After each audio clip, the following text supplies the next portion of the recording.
Hi అండి, అందరు నమస్కారం. నా పేరు కిరణ్. ఇప్పుడు మనం మాట్లాడుతున్నాం బ్రహ్మముడి ఈరోజు ఎపిసోడ్ రివ్యూ గురించి, అలాగే అప్కమింగ్ ఎపిసోడ్స్ ఎలా ఉండబోతున్నాయి అనేసి విశ్లేషణ అయితే చేద్దాం.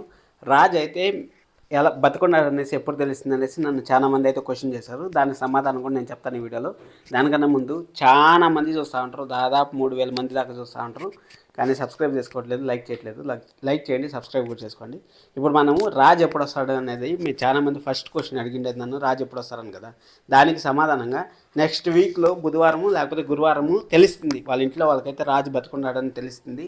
కానీ కావ్యాని అయితే మాత్రం ఇంకా వాళ్ళు అంటే రాజు చనిపోయాడు అనుకొని వాళ్ళు చూస్తూ ఉంటారు. కావ్య ఎందుకు చూపించలేదో ఫోటో నాకైతే అర్థం కావట్లేదు, మీకైతే తెలిస్తే చూపించండి. ఎందుకంటే కావ్య దగ్గర ఫోన్ ఉంది, అన్నీ ఉన్నాయి. కనీసం అప్పు కన్నా చెప్తే బాగుంటుందని నా ఒపీనియన్. కానీ ఎందుకో చూపించట్లేదు, చూపించకపోయినా పర్లేదు. ఈరోజు ఎపిసోడ్ మాత్రం కొంచెం సాటిస్ఫాక్షన్ ఇచ్చిందంటే దాదాపు 10 రోజుల తర్వాత మనకు కావ్యరాజు కలిసి ప్రశాంతంగా అసలు ఎలాంటి టెన్షన్ లేకుండా ఒక పునర్జన్మ ఎత్తితే ఎలా ఉంటుందో, కొత్త మనిషి ఒక పునర్జన్మ ఎత్తితే ఎలా ఉంటుందో ఆ విధంగా రాజు బిహేవ్ చేసినాడు. ఆ విధంగా బిహేవ్ చేసిన తర్వాత మన కళావతి గారు అయితే నెక్స్ట్ లెవెల్, అసలు కావ్య అని చెప్పుకున్న పేరు కళావతి అని చెప్పింది. ఇక్కడ ఇంకొక డౌట్ నాకు, అక్కడ యామిని గారు కోర్టుకు వచ్చారు కదా, కోర్టుకు వచ్చినప్పుడు రాజు మర్డర్ కేసులో ఎదుర్కొన్నప్పుడు కోర్టుకు వచ్చారు కదా, కోర్టుకు వచ్చినప్పుడు కళావతిని చూడకుండానే ఉంటారా, వాళ్ళ ఇంట్లో వాళ్ళు తెలియకుండానే ఉంటారా అనేసి నాకు డౌట్ అయితే ఉంది. మీకు తెలిస్తే అది కూడా కామెంట్ చేయండి, ఎందుకంటే ఏం జరిగిందనేసి రేపు ఆ వీడియోలో డిస్కషన్ చేసుకుందాం. రేపు వీడియోలో అయితే ఇంకా నెక్స్ట్ వీక్ అయితే రాజు బతికుండాలని తెలుస్తుంది. అంతే.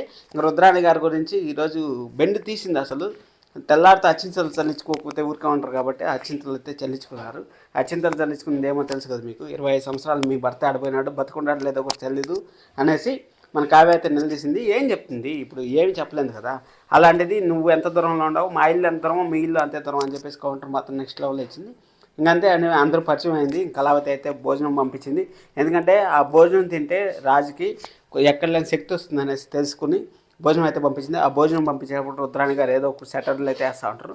చూద్దాం, మంచి మంచి ఎపిసోడ్స్ అయితే వస్తూ ఉంటాయి. Thank you so much, love you all, bye bye.